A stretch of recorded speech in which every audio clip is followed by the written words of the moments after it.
So, when did you first decide to take up the Angkor Grace membership? I'm just going to travel back in time a little bit, and I was introduced to Soul Advisor. Actually, I was guided to Soul Advisor, and back in January last year, 2024. And within that time, I was already being advised that Soul Advisor was going under a lot of change and restructuring the way they were doing their memberships. And so when the new Angkor Grace or Soul Advisor memberships were being introduced, I was guided intuitively to the Angkor Grace membership. Me personally, I would have done the middle one, but I was I was really being strongly guided to the Angkor Grace membership. So I went with it. And 6 months down the track, then I saw a an email come through around retreats, holding retreats, and I was being really compelled to attend that webinar. And so that happened this year in January, I think, around January when that webinar came out. And then all of a sudden, from that space, everything just moved really quickly. And so that just tells me that was meant to happen when it moves that fast.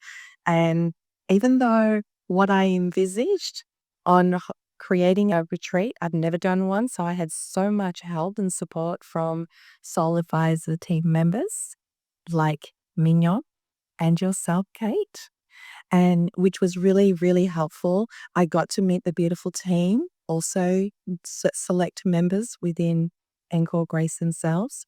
And everybody has just been so helpful and supportive through me developing a retreat that I've never done before, and especially overseas, which is another big moment. So for me, then coming here and doing this, I was intuitively guided to do the Cambodia because I needed to come to Cambodia. And you never know why, but you just know that there's always a reason. And when you just learn to listen to your gut or your inner guidance, everything just naturally unfolds. And it's been the best thing ever. How has it been for you? Like, you came over here, you hadn't been to Cambodia, didn't you? So, being my first time here in Cambodia and really experiencing the culture. When you get off the airplane and driving through the different little towns to then when you approach and come into Angkor Grace, it's like nothing you have ever experienced. There's no way that you would even imagine a paradise, a sanctuary that has been created here within Angkor Grace even exists within Cambodia. And it's just magical. And how this resort wellness space has really been established, and so much heart and soul has gone into it. And I'm definitely coming again. As an energy healer, I'd love to hear what the energy of Angkor Wat feels like for you. As an energy healer myself, and I'm very sensitive to the energy, I did recognize there is a lot of love and peace, tranquility and serenity and harmony within the Angkor Grace resort, but community because it travels through all the star as well. And to have that constantly there running is so supportive to our soul, to our mind, and it gives you the opportunity and it allows you to actually feel safe, relax, and let go. So, you've been running a retreat here the last few days. What was it like to organize a retreat? Organizing a retreat and hosting a retreat are two very different things. And I feel so blessed and honored that the organization of a retreat that I had the help and support, because I absolutely had no idea. I've experienced retreats myself, but actually organizing one to the capacity to include so many different aspects and also in an overseas venue. It's been absolutely, it's been mind blowing, exciting, and I have learned so much from that. You know what? It's gained so much confidence within me.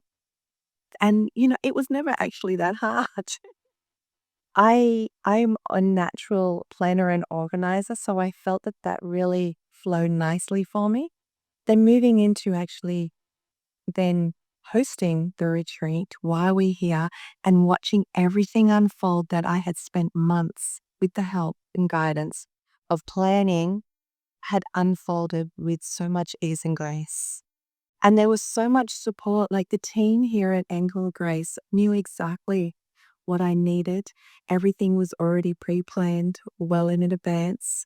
And there was very little reminding or double checking that I needed to do on my end. It was just so seamless. You've run your retreat and tomorrow's your heading home day. So how are you feeling? Now, coming to the end of our retreat, there is so much joy. I feel so much more lighter. The people who came with me also feel so much lighter. They have taken a lot out of this healing slash empowerment journey, the retreat that I hosted. And we've had the opportunity just to spend some time now, just really getting to know the culture. And we're going to visit the cultural sites. And now we can just relax, let go. I can definitely relax, let go, and just be. Last question. Well, have you been to the temples already?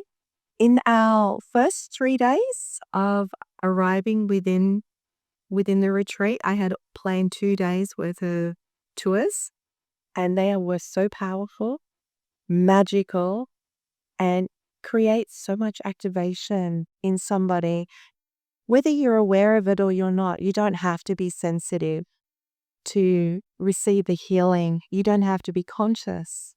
But going to those temples and being on a very powerful ley line, an energetic vortex, consciously, unconsciously, or subconsciously, you will receive a healing.